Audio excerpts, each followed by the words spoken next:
we talk about how to make you a better content creator online. And today's video, we're going to talk about branding. And for zaineylaney, which is going to be used as an example in this throughout a lot of this,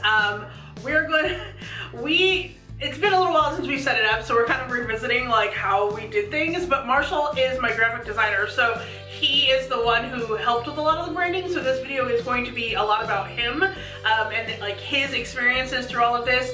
We constantly work on updating our branding, for sure. If you're interested in other videos in this series, I'm going to leave the playlist down below for you so that you can check it out when you're done here, so that you can see all of the content creator series so that you can improve what it is you're trying to do. And also, if you're interested in our Patreon community, where we are going to go really in depth and figure out ways that we can all be better as a community, help each other out, support each other, and really like go all in on a professional level. If you're interested in being a part of that, make sure you comment down below and let us know. There's more details about that in our part 1 how to YouTube series. How to. So without further ado, I'm just going to let Marshall take over.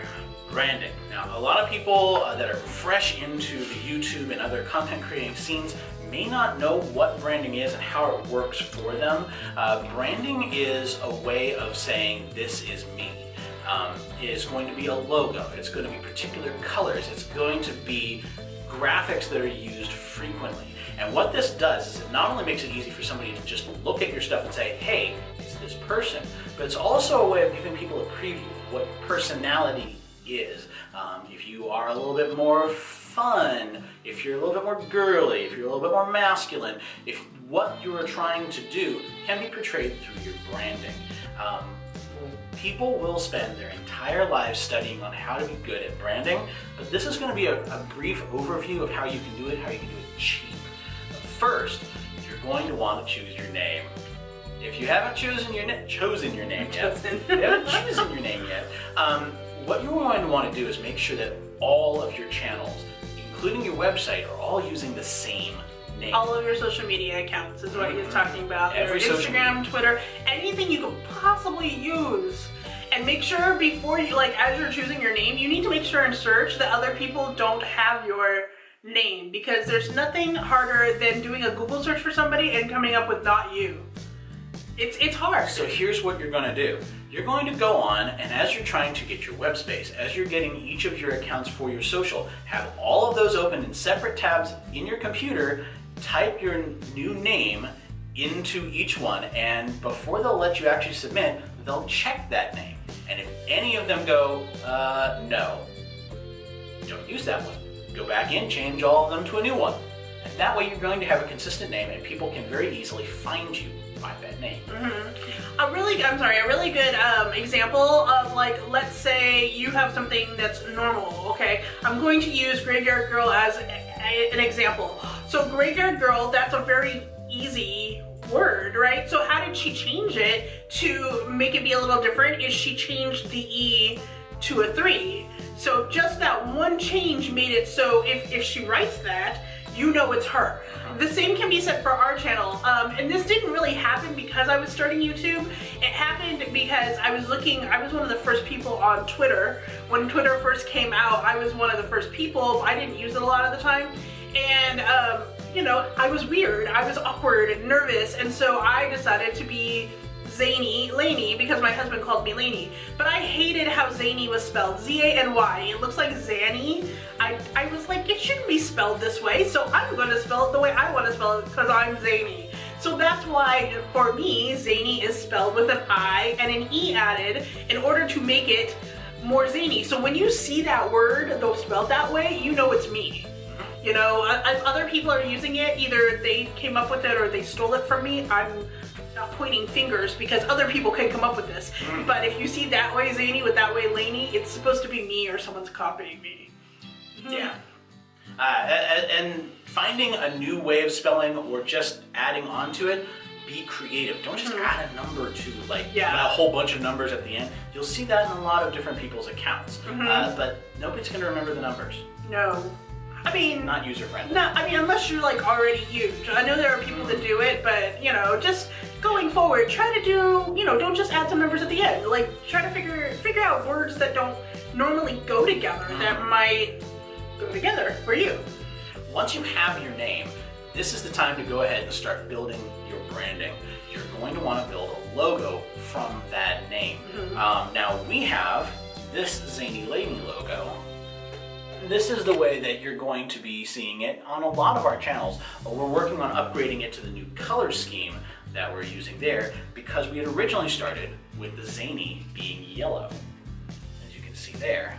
And we also, at the time, he and I were like joint working on necklaces and like charms, which is why our mascot, Hershey the Moose, is hanging from those charms. And, you know, that's another thing. That's another reason why I'm Zainey. Okay, so my mascot is a moose with a backpack. Like, how weird is that? But there's a reason behind it. And it's because I have a little stuffed animal named Hershey who used to go along when we traveled around places, and he would take pictures in weird places. So we decided that we were going, because I was doing this on social media, we decided that he would be the mascot. And we also got the stickers. The stickers. And if you notice, these are all different versions of our logo. So this would be like a really nice thumbnail or icon. You know, this would be a really nice banner. We're going to talk about that in a minute. But just, you know, thinking of your color scheme and, you know, different versions of what you're going to do. The best way to do this, and a lot of people are like, oh, I'm not good at Photoshop, I'm not good at this. Okay, you don't need to use Photoshop. I would recommend against it, actually, for this application. What you're going to want is something called vector graphics. And that is Adobe Illustrator, CorelDRAW, or if you're wanting something free, Inkscape. Yeah, these are all free. And what they do is they use math to place everything and make everything shape, so it's always going to be clean and neat, no matter how big you blow it up or how small you make it. Interesting, okay. So that's how you can make something that you can repurpose a whole bunch of different ways. And vector graphics are really easy to move around and change to make other graphics, so that you can make those stickers, you can make different banners using the same graphics. What if you can't use these programs? That's fine. Get a friend. You could also use Publisher, but you won't be able to get the same levels of interactivity and art to it, but get a friend that can use graphics. If you want to, give me a holler. Maybe you can hire me. He's actually cheaper than a lot of people out there. Sometimes I think he undercuts his prices, but especially if you're part of our community and a member of our, you know, channel viewership, he's gonna cut you a really good deal. So if you are trying to figure out, I need a logo, I need a banner, whatever, give him a holler. You can email me at zaineylaney@gmail.com. You can, you know, comment below and we'll get back to you. But yeah, if you're interested, he would probably work with you. Yeah. Now, once we have your logo, you're going to see that we're using the same colors everywhere. Now, that is by design, because color is probably the first thing that people will notice. First they'll notice color, then they'll notice detail. So you're going to want to use the same colors in everything. You're going to figure out which color it is using whatever program, or if you have a graphics friend, they can just send you the hex code. You know what a hex code is? I do know what a hex code is, but basically, especially if those of you in the makeup community who know Pantone, it's kind of the same way, but it's an actual number / letter combination that is assigned to a particular color shade. So when, like, for instance, let's talk about this purple right here. This is a better representation of the purple right here on my bullet journal. This is why I got it. Haha! Thinking. So this purple is actually like 495B3 or something like that is the hex code for it. And when I do all of my thumbnails and when I do other like graphics that I need for like maybe my website or whatever, I will use that shade of purple and it will be the same everywhere. You don't have to worry about like, well, that monitor color is off. I'm trying to get this shade and I can't. No, so this number is going to be crucial. I actually, and this is really funny, now that we're talking about branding, I can show you this in my bullet journal. I just made a page. This page right here. This is my branding page, and I literally have all of the fonts that I use when I'm working in Canva. I have the colors with their hex codes. I have the fonts that I use for videos and you know, different things like that. And I've just started this list in my bullet journal so that I know. So that purple is actually 49345B. That's that. And the lighter purple is 9BB4CE. So that's what a hex code is, if you're wondering. What's also important to remember, and your graphics friends will tell you this over and over again, it will not print the same as it appears on the screen. It will always appear darker. So consider that when you're trying to build your business cards. If you build business cards, the display colors will always be the same because those numbers were set up for display monitoring. The colors are represented by 2 digits red, 2 digits green, 2 digits blue. Oh, okay. Yeah. If you guys are, you know, he just mentioned business cards, stickers, that kind of a thing. Like, we use Moo. It is I've been using them for years and I love them and they're so affordable. I usually get like a pack of those cards for like 20 bucks. These are like 10 for a pack of stickers. They do mini cards, regular cards, different shapes and sizes. I will leave my link for Moo down below, and I believe you get 10 to 15% off. I'm gonna have to check if you use my link. Again, this is a really great way. Whenever I send mail, I put one of these on here in the card, especially if people don't know me very well, like they want a giveaway or something. I will put this in here just to remind them this is my brand. You know, people see the moose, they know it's me. So this is something like, just invest. If you need to invest in yourself for marketing, yourself, your brand, this is a really great way to do it. I don't use my business cards as super about them. They're not expensive. They're not. They're high quality from Moo. Yeah, and I want to just show the back really quick. I know this is going to be a little longer video, but this is important information, people. Let me show you the back because we just redid this and I'm really actually super proud of this. So if you guys know that at the bottom of our screen we will have the how to follow us, like, and each person has their own like icon. So on the back of ours, we literally did the same thing. And Marshall worked on these. Like, he did the little shadow in the background and the little icons on the bottom. You know, he did it the colors that I wanted. He worked with Chris to do his, did the whole, like, I mean, a lot of times too, like, if you're gonna solicit him for graphic ideas, a lot of times you are also getting feedback from my husband, me, and Chris, because he will float the ideas to us and be like, what do you think about this? And we'll be like, oh, you need to tweak this or add this. So honestly, you're actually getting like 4 people's opinions who are involved in social media, not just one if you hire him. I'm just saying. Just saying. It's under $100, people, like, and not on the higher end of $100. Just saying. Just saying. So depending on what you want, you know, he has a whole package. So I'm actually putting the package together, and if you're part of the Geeks and Beauties community, I'm going to be making a post on that later. Yeah, exactly. So I'm telling you guys, it's totally worth it. For just a really good, like, this is your one-time expense, really, to get this going. And he just sends you all the graphics and you use them for whatever you want. Size it down to Facebook, size it down to Twitter, whatever you need, different sizes. This is not a selling video in any way. I'm just really excited that he does this.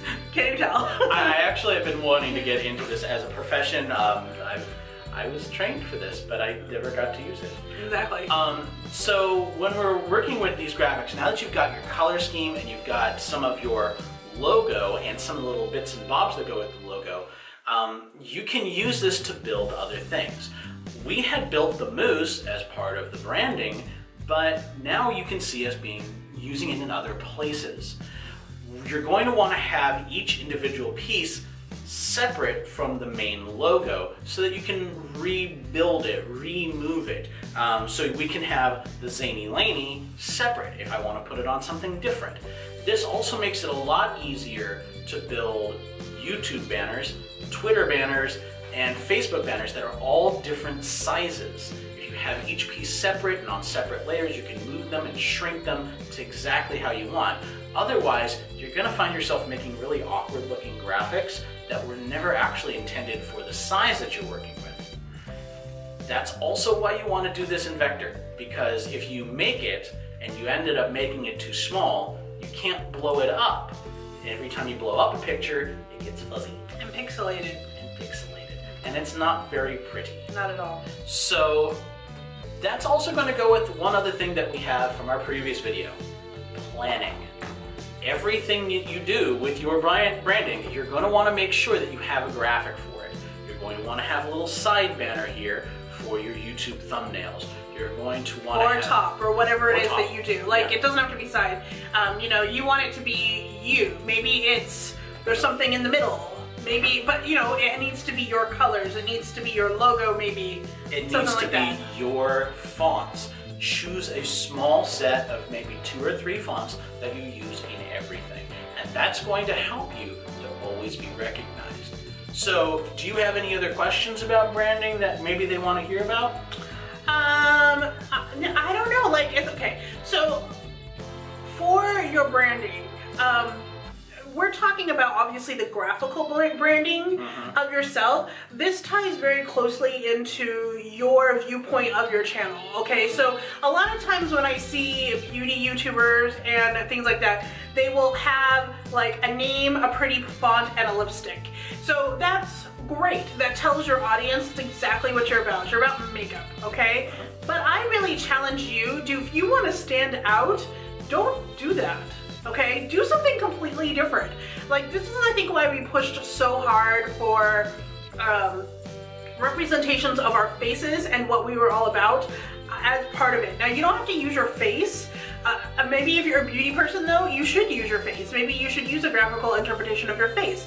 Maybe you have a mascot. Maybe you do something completely different, like plaid. No one does plaid on their background. Like, maybe you should. I don't know. I'm just giving you ideas here. But and whatever you do build with, you can then turn into your icon for every social media. And that way, people will recognize it everywhere. And it's something part of your character that you are portraying in that. Yeah, I mean, and you look at us, like, we have stuff in our brand that doesn't necessarily fit with the color scheme that we showed you. For example, we have this.